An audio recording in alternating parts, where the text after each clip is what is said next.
بسم اللہ الرحمن الرحیم۔ رمضان المبارک میں رزق حلال کا اہتمام خاص طور پر کرنا چاہیے۔ قرآن پاک میں آتا ہے یا ایھا الرسل کلوا من الطیبات واعملوا صالحا، کہ رزق حلال سے عمل صالح کی توفیق ہوتی ہے۔ ہر چیز کی کوئی تاثیر ہوتی ہے، ہر غذا کی ایک تاثیر ہوتی ہے۔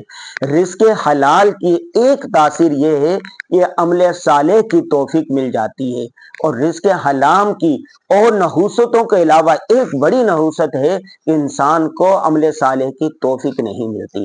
حدیث شریف میں آتا ہے کہ ایک آدمی ہے، وہ دور دراز سے سفر کر کے بیت اللہ شریف پہنچتا ہے، بیت اللہ کا غلاف پکڑتا ہے، اور غلاف پکڑتے ہوئے آنسو بہاتے ہوئے کہتا ہے یا ربی یا ربی یا ربی یا ربی، اللہ کو پکارتا ہے، گڑ گڑاتا ہے۔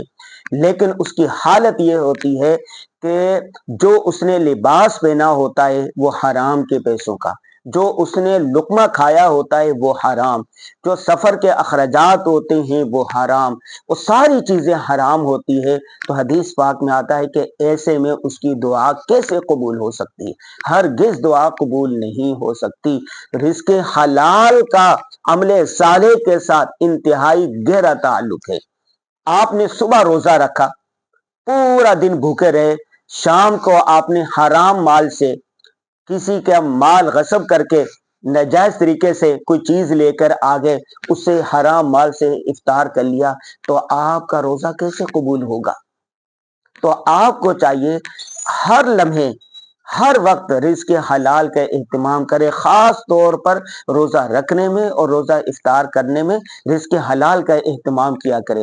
بانو قدسیہ ایک بہت بڑی رائٹر گزری ہے، اس نے اپنے جو ناول تھا راجہ گدھ، اس میں یہ لکھا ہے کہ رزق حلال کا اور رزق حرام کی کیا کیا فرق ہوتے ہیں۔ اس نے کہا کہ جو آدمی حرام رزق کھاتا ہے اس کا اثر کئی نسلوں تک جاتا ہے، جو آدمی حلال کھاتا ہے اس کی اچھی تاثیر کئی نسلوں تک جاتی ہے۔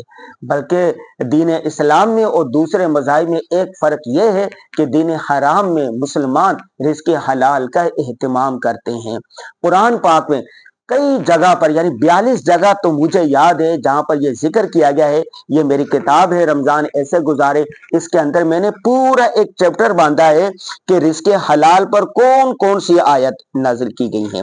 تو اس میں 40 احادیث بیان کی گئی ہیں کہ جہاں پر ذکر کیا گیا یا ایھا الرسل کلوا من الطیبات واعملوا صالحا، طلب الحلال فریضۃ بعد الفریضہ۔ تو آپ نے جہاں پر آپ قرآن پاک کی تلاوت کا اہتمام کر رہے ہیں، دعاؤں کا اہتمام کر رہے ہیں، روزوں کا اہتمام کر رہے ہیں، تراویح کا اہتمام کر رہے ہیں، صدقات نوافل کا اہتمام کر رہے ہیں، وہاں پر رزق حلال کا اہتمام کریں۔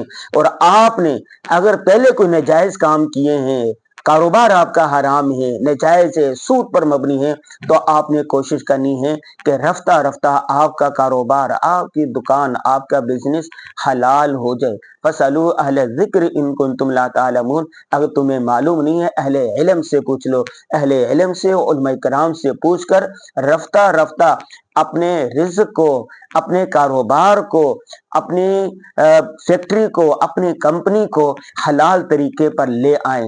اس کا فائدہ یہ ہوگا کہ آپ نیک عمل کرنے والے بن جائیں گے، آپ کی اولاد نیک کھانے والے بن جائے گی۔